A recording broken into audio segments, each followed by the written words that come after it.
আল্লাহর কসম খেয়ে বলছি, মুসলিমদের কাছে যতই কসম খাক আর যতই ওরা হত্যা দিয়ে পড়ে থাকুক, মুসলিম জানে হ্যাঁ যে মমতা বন্দ্যোপাধ্যায় মোটেও মুসলিম প্রেমী নয়, সংখ্যালঘু প্রেমী নয়।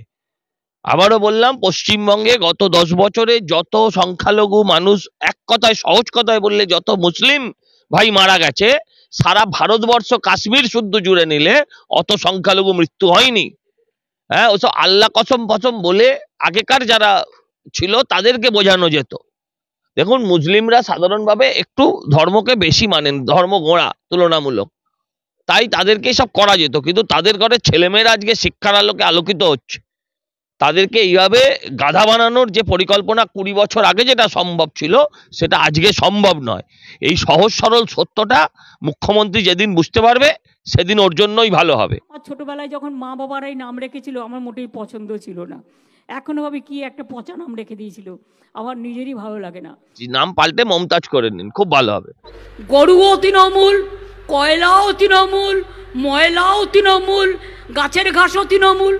What is this? বালি তৃণমূল শুধু কেন, চাল তৃণমূল, হ্যাঁ বালু তৃণমূল, তারপরে হচ্ছে Partha Trinamool, Arpita Trinamool. What is this? এটাও তো বলতে হবে। কথা হচ্ছে চোর তৃণমূল।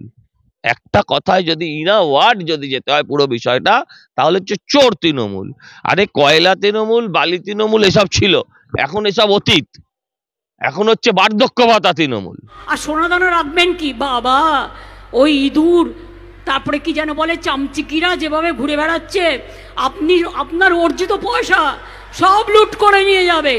আর লুট করে নেবার পরে সিজার লিস্টও পাবেন না। আমি বলছি চামচিকি ইঁদুর, এটা উনি কাদের বললেন? চামচিকি ইঁদুর এটা উনি কাদের বললেন? আমার কথা শুনে মনে হয়েছে সম্ভবত ইডি এবং সিবিআই এদের উদ্দেশ্যে, কেন্দ্রীয় সংস্থা, তদন্তকারী সংস্থাগুলোর উদ্দেশ্যে বলছেন। আমি জানতে চাই, যারা মঞ্চের নিচে বসে মমতা ব্যানার্জির কথা শুনে দেদার হাততালি দিলেন, কই তাদের বাড়িতে তো চামচিকি ইঁদুর যায়নি? বলছে কষ্টার্জিত পয়সা। আচ্ছা, কোন কষ্ট করে পার্থ 52 কোটি টাকা খাটের নিচে জমা করেছিল, উত্তর দিতে পারবেন? অর্পিতাকে ধরে রাখা পার্থর বয়সে কষ্টের ব্যাপার, আমি মানছি। কিন্তু কোন কষ্ট করে এই খাটের নিচে 52 কোটি, তারপরে বালুর কয়েকশো কোটি, 1000 কোটি, 2000 কোটি, মানে শুনলে তো গা শিউড়ে ওঠে, অবিশ্বাস্য মনে হয়। 1000 কোটি, 10,000 কোটি, 20,000 কোটি। আরে যারা বলছে তারা কি পাগল? সুপ্রিম কোর্টের লক্ষ্য আছে, হাইকোর্টের নির্দেশে তদন্ত হচ্ছে। তারা জানে না তারা এই কথাগুলো বললে সেই কথাগুলোর জাস্টিফিকেশন দিতে হবে? 20,000 কোটি মুখে এলো আর বলে দিলাম 20,000। আপনারা কি চাইছেন কি? অতএব আমরা কিছু চাইছি না, আমরা আমরা চাই চোরেরা জেলে যাক। অতএব আচ্ছা, এই এরা বলতো না বিজয় মালিয়া, নীরব মোদী, এরা দেশের টাকা বিদেশে পাচার করেছে। একা বালু 20,000 কোটি টাকা ইধার কামাল উধার করে দিয়েছে, মানে বাংলাদেশ দুবাইতে পাঠিয়ে দিয়েছে। আমার মনে আছে আমি যখন কলেজে ভর্তি হই, বাবা মারা গেছেন, মার কাছে চাইতে পারছি না। আমার একটা গলায় মটরমালার হার ছিল, আমি সেটাকে বিক্রি করে দিয়ে কলেজে ভর্তি হয়েছিলাম। ওইসব পাগলের প্রলাপ। মটরমালা বিক্রি করেছে, এখন লোকের মটরমালা খুলে নিচ্ছে। এখন লোকের ওই কি বলে, বিয়েতে পরে মঙ্গলসূত্র খুলে দিচ্ছে, খুলিয়ে সেটা বিক্রি করিয়ে চাকরির জন্য লোকে চাকরি কিনছে তৃণমূল নেতাদের থেকে। মটরমালা একটা ডাহা মিথ্যেবাদী। জীবনে কোনোদিন সত্যি কথা বলেছে কিনা? কলেজে ভর্তি হয়েছে কষ্ট করে, কোন কলেজে কষ্ট করে ভর্তি হয়েছে? কোন কলেজে কষ্ট করে ভর্তি? আমার উত্তর দিতে হবে। কোন কলেজে? যোগমায়া ভর্তি ফিস কত ছিল তখনকার দিনে? আরটিআই করা হোক তখনকার। আরে ভাই, আমরা তো অবৈতনিক শিক্ষা ব্যবস্থায় পড়ে এসেছি, উনিও তাই পড়েছেন। কলেজে ভর্তি হতে 50 টাকা লাগতো, 60 টাকা লাগতো। আমি পড়েছি কলেজে 10 টাকা মাইনে। উনি আরো আমার থেকে আরো 10 বছর 15 বছর আগে কোন মটরমালা বিক্রি করেছেন? মিথ্যা কথার একটা সীমা থাকা উচিত। বাংলা মুসলমানদের মক্কা মদিনা, বাংলা হিন্দুদের দক্ষিণেশ্বর বেলুড় মঠ। আমি একমত। বাংলা আমার কাছে মক্কা মদিনা, বাংলা আমার কাছে তারাপীঠ, বাংলা আমার কাছে বেলুড় মঠ। বাংলা আর কি কি বলেছে? জেরুজালেম বলিনি? আর জেরুজালেম ভুলে গেছিল। আচ্ছা, বাংলা আর যা যা আছে, বাংলা আমার কাছে বাহেগুরু, সব ধর্ম বলে দিক না, সব ধর্ম ছাড়া কিছু বোঝে না। আমি কোনোদিনও হিন্দু মুসলমান শিখ খ্রিস্টান তপশিলি আদিবাসীদের ভাগাভাগি করতে দেব না। যেদিন থেকে প্রথম ইমাম আর মুয়াজ্জিম ভাতা দিয়েছে সেদিন থেকে ধর্মে ধর্মে ভাগ হয়ে গেছে, সেদিন থেকে হয়েছে, তার আগে কিছু ছিল না। ইলেকশন যাতে অবাধ এবং শান্তিপূর্ণ হয় সেই জন্য চোর ডাকাতদের তুলে নিলে হ্যাঁ মমতার অসুবিধা কোথায়? আর প্রত্যেক নির্বাচনের আগে চোর ডাকাতদের এমনিও তোলা হতো, এ তো নির্দিষ্ট অভিযোগে তোলা হচ্ছে, এর সঙ্গে ইলেকশনের কোনো সম্পর্ক নেই। হ্যাঁ, কেউ যদি বলে দিনের আলোয় তুলছো কেন, রাতের অন্ধকারে তুলছো কেন, সেরকম ইলেকশনে তুলছো কেন, এটা কোনো কথা হলো না। চুরি করেছে প্রমাণিত হচ্ছে, নিয়ে যাওয়া হচ্ছে, সে ইলেকশন হোক আর সিলেকশন হোক, তাতে কিছু যায় আসে না। হাতির মাথা হবে, চোরেদের বিস্ফোরণ হবে।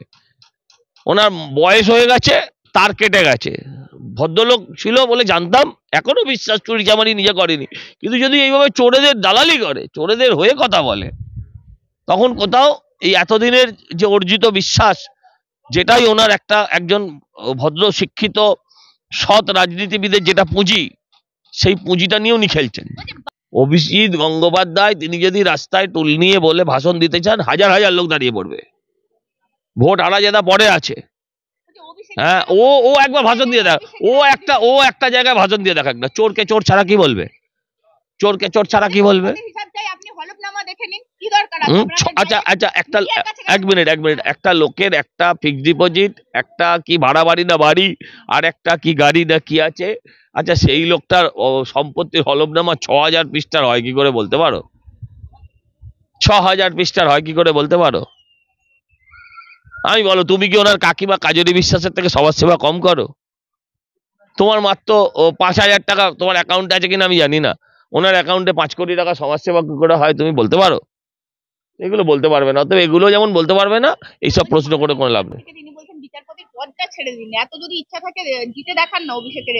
উনি জিতেছেন নাকি? উনি জিতেছেন নাকি? হ্যাঁ, অভিষেক বন্দ্যোপাধ্যায়ের যদি এত ক্ষমতা থাকতো তাহলে এখন এই বার্ধক্য ভাতা নিয়ে বুড়োদের নিয়ে ছেলেখেলা করছেন কেন? এইখানেই তো আমার ভয় হচ্ছে।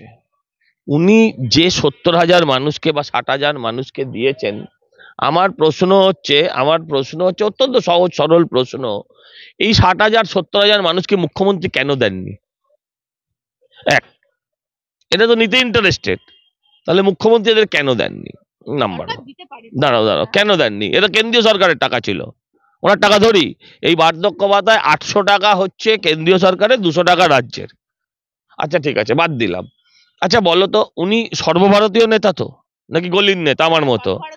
সাধারণ সম্পাদক, সর্বভারতীয়। আচ্ছা সর্বভারতীয় হলে অন্তত সারা ভারতে না করুক, পশ্চিমবাংলার আরো ৪১টা যে লোকসভার বৃদ্ধ মানুষরা আছেন, বৃদ্ধা মানুষরা আছেন, তারা কি ছাগলের তৃতীয় সন্তান? তারা কেন পাবে না? এক।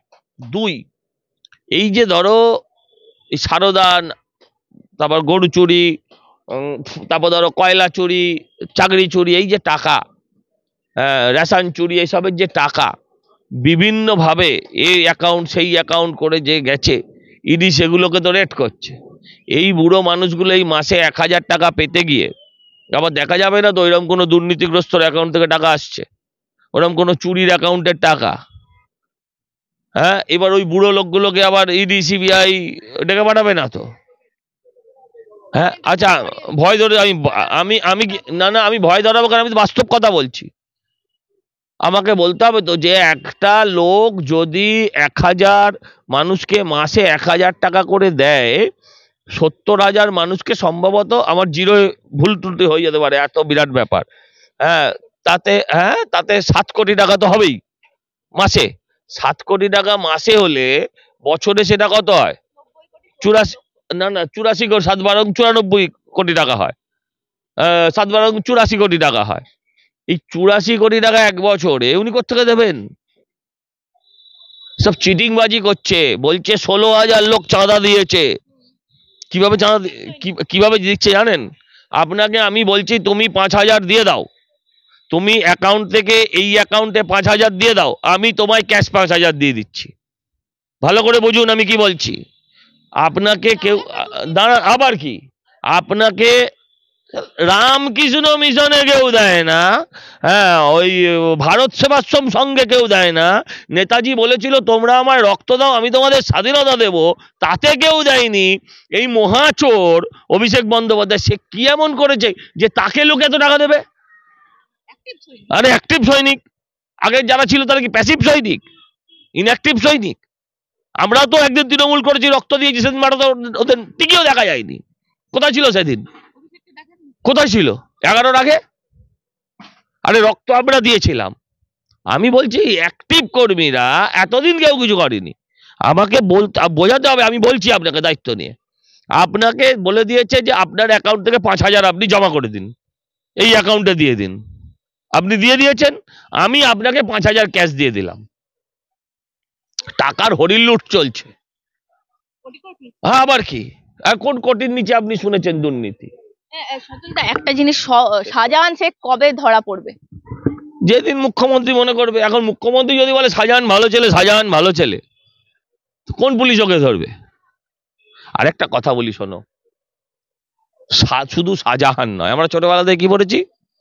বাবার হলো আবার জ্বর সারিল ঔষধে, মানে বাবর থেকে শুরু, ঔষধের ঔ দিয়ে অরঙ্গজেব দিয়ে শেষ।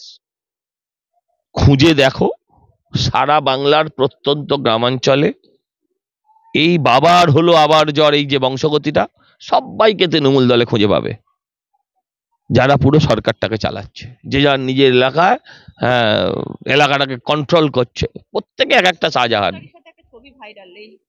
না হওয়ার কি আছে? শুভেন্দু অধিকারীর সাথে মমতা ব্যানার্জিরও তো ছবি আছে। তো তখনকার দিনে, তখন তো মুখ্যমন্ত্রী নিজেই বলছেন শুভেন্দু এই শাহজাহান ভালো ছেলে। কিন্তু আমি বিশ্বাস করি না। এখন দল করতে ছবি উঠেছে, আমরাও তো দল করেছি, আমার সঙ্গে অনেকের ছবি আছে, কিন্তু আজকের দিনের ছবি দেখাতে হবে তো।